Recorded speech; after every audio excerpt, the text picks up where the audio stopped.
You ever use one of those apps to translate a sign in another country and you're just blown away that it works instantly? It really does feel like magic. But behind that magic, there's a fascinating story about how we taught a machine to do something very, very human, to pay attention. So let's pull back the curtain and see how it's done. And that's really the core question, isn't it? It's not just about swapping one word for another. No, it's about understanding the meaning, the context, the nuance, and then somehow rebuilding all of that in a completely different language. So how on earth did we get an AI to pull that off? To get to the bottom of it, we're going to follow a really clear path. First, we'll dig into the basic challenge of translation. Then, we'll meet the first AI model that tried this and see why it had, well, a pretty serious memory problem. After that, we'll get to the breakthrough idea that changed everything, put the two models head-to-head, and finally, we'll see why this one single concept completely transformed the entire world of AI. When you really boil it down, machine translation is kind of like a two-step dance.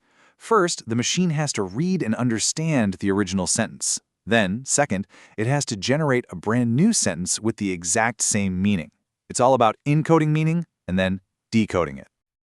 Okay, so here's how the first models tried to do it. Think of it like this. You have a part called an encoder that reads an entire English sentence and it just crunches it all down into one single compressed thought. It's basically a string of numbers called a context vector, and it's supposed to hold the meaning of the whole sentence. Then, a decoder takes that one thought, and only that one thought, as its instruction manual for writing the new sentence in, say, German. Sounds simple, right? Well, there's a big catch. Let's call this first attempt the bottleneck model. It's a really clever idea, but like we're about to see, it has a critical, and honestly, a very relatable flaw. And here is that problem. Forcing the AI to cram every single detail of a long sentence into one fixed-size thought. It's kind of like me asking you to listen to a whole paragraph and then summarize it perfectly, but you can only use a single sentence that you thought of halfway through. It just doesn't work. By the time the AI starts writing the translation, it's already forgotten the important details from the beginning of the original sentence. It's a total memory bottleneck. And we're not talking about a simple model here. This thing had over 17 million trainable parameters. You can think of those like tiny digital knobs the AI can tune to try and get the translations right.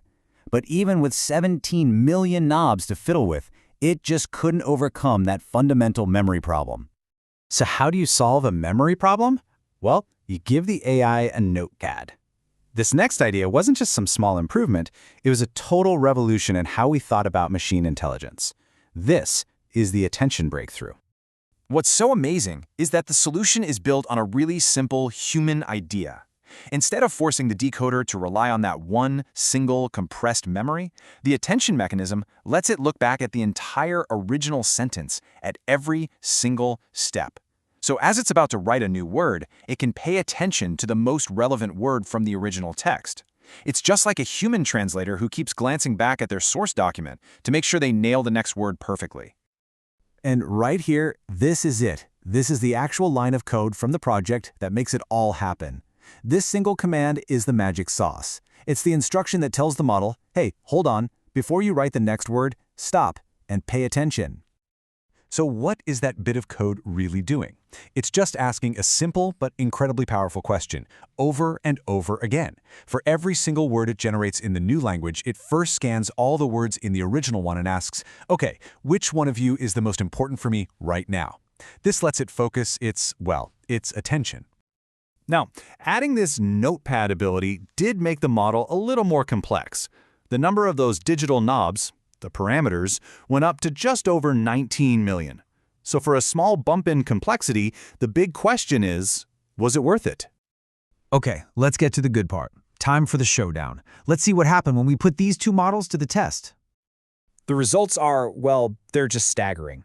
On a test of several thousand sentences, the base model, the one relying on its single compressed memory, got 115 translations perfectly correct. Not bad. But the attention model, with its ability to look back and refocus, it got 416 correct. This isn't just a small improvement, it's a completely different league. I mean, just look at that difference visually. For what's a relatively small increase in the model's size, we got a performance boost of nearly 400%. This wasn't just a tweak, it was a total game changer. It proved that teaching the AI how to process information was way more important than just making the model bigger. So why does this one little upgrade in a translation model from years ago still matter so much today? Because this whole thing was about way more than just translation.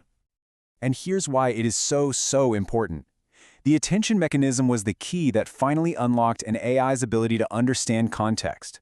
Every time you ask a chatbot a follow-up question and it actually remembers what you were talking about, or you ask it to summarize a super long article, you're seeing this exact idea at work. The entire foundation of modern AI, like GPT, was built on this concept of learning how to pay attention. And this brings us to a final, really big question. We've given these incredibly powerful models a focus mechanism that kind of mimics our own. So the question for us now is, in a world of infinite information and endless problems, what are the most important things we should be directing this newfound attention towards?